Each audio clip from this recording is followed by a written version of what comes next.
recent years, apps like TikTok and Instagram have become popular outlets for creative content. One such individual who embraced this trend was Mahek Bukhari. She gained a substantial following by regularly posting videos on TikTok, often featuring her mother. Over time, her social media presence grew, amassing more than 260,000 followers across various platforms. Mahek was born in 1999 and lived with her parents and brother in Stoke-on-Trent. The Bukharis appeared to be a financially comfortable family, leading what seemed like an ideal life. Both Mahek and her brother attended private schools, and she pursued a degree in fashion at a prestigious university. However, their seemingly perfect life took a dramatic turn when Mahek's mother, Ansreen, revealed a long-held secret. Given their close relationship, it was natural for Ansreen, then 45, to confide in her daughter. She disclosed that she had been involved in a 3-year-long affair with 21-year-old Saqib Hussain, whom she had met through a dating app. What started as casual conversations soon turned into frequent meetings, eventually developing into a full-fledged romantic relationship. During this time, they went out often, and Saqib reportedly spent between £2,000 and £3,000 on Ansreen. Their relationship wasn't just social, they were also sexually involved and recorded intimate moments together. Unbeknownst to Ansreen, these recordings would later come back to haunt her. In January 2022, Ansreen decided to end the affair. This came as a shock to Saqib, who was unwilling to let go. Desperate to keep the relationship alive, he pleaded with her to reconsider. In text messages, he admitted that while he had initially started the relationship for fun, over time he had genuinely fallen in love with her. But despite his pleas, Ansreen remained firm in her decision to move on. Saqib did not take the breakup well. Phone records indicate that between January and the time of his death, he made 1,172 calls to Ansreen, most of which were either ignored or lasted only a few seconds. Frustrated by her refusal to respond, Saqib resorted to threats. He warned that if she did not come back to him, he would expose their affair by sending explicit photos and videos to her husband, ultimately destroying her marriage and family. Terrified by the blackmail, Ansreen turned to her daughter Mahek for help. Mahek was deeply concerned. She knew that if the videos reached her father, or any of her followers who recognized her mother, it would ruin her life. Her parents would likely divorce, shattering her relationship with her father. Worse, her online reputation could be permanently destroyed. She feared the consequences of her mother's actions would not only harm her mother but also herself. So when Anren revealed the details of the blackmail, Mahek knew she had to act. On January 4th, she messaged her mother, stating that she had devised a plan to have Saqib ambushed by a group of men. She believed this would scare him into stopping his threats. According to text records, Mahek's exact words were, "I'll get him jumped soon by a group of guys, and he won't even know what day it is." Her mother then informed her that Saqib was demanding £3,000. Using this information, Mahek set a trap. She texted Saqib, offering him the money in exchange for his phone, which contained explicit videos and pictures of her mother.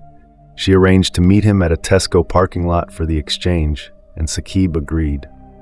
But Mahek had no intention of simply negotiating.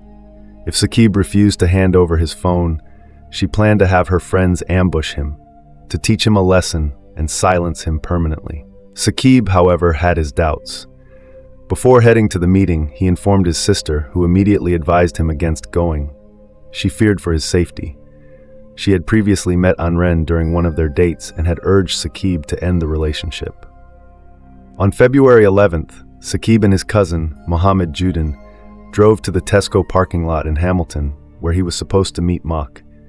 However, as soon as they arrived, they spotted 2 vehicles with masked individuals wearing balaclavas and gloves. Suspicious of the setup, Saqib and Judin decided to drive away instead of meeting Mahek and her mother. But as they left, the 2 cars began following them.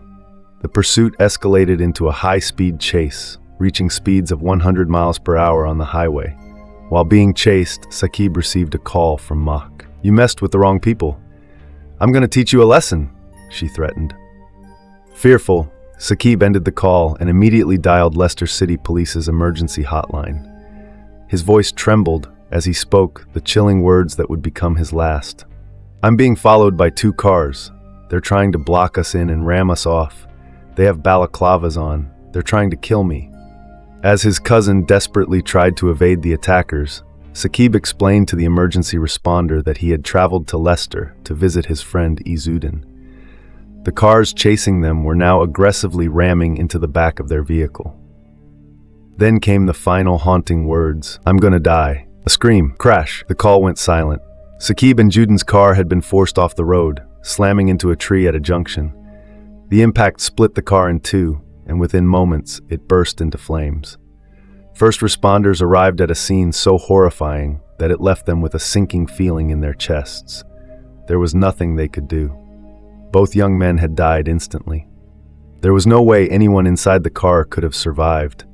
The bodies had to be identified using dental records, as they were too damaged beyond recognition. Due to Saqib's call to the police just minutes before the crash, investigators immediately suspected this was no ordinary road accident.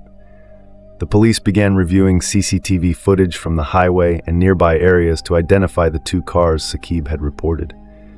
Soon, they found 2 vehicles following his car.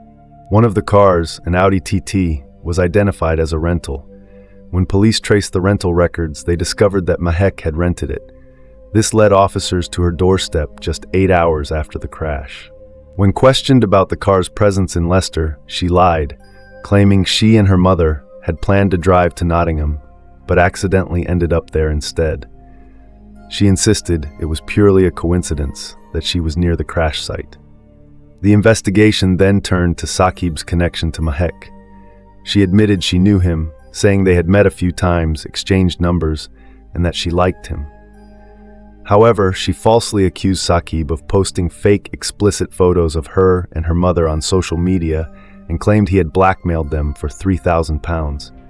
Additionally, she alleged he had threatened to kill her father and brother, prompting her and her mother to meet him at a Tesco parking lot to end the blackmail. According to Mahek's story, Saqib never showed up at the parking lot.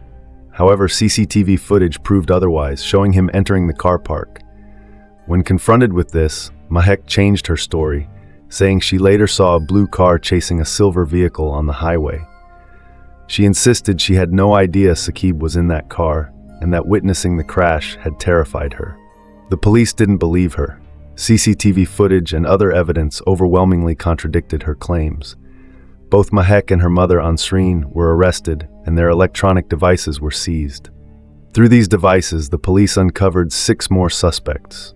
Riz Jamal, Mohammed Patel, 20, Natasha Akhtar, Rayan Karwan, 28, Amir Jamal, Sanaf Guram Mustafa, women too. All 6 were arrested shortly after Mahek and Ansreen.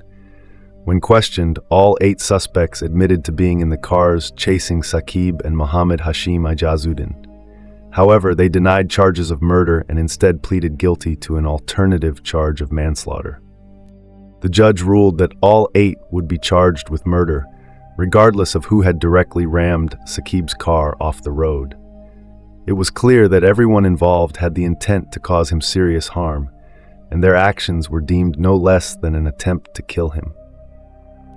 Life sentence, minimum term of 31 years and 8 months. Life sentence, minimum term of 26 years. Life sentence, minimum term of 26 years. Life sentence, minimum term of 36 years, plus 5 years for a previous rape conviction. 11 years for manslaughter. 14 years for manslaughter. Sanaf Gulam, 14 years. What are your thoughts on this case? Let's discuss respectfully in the comments below.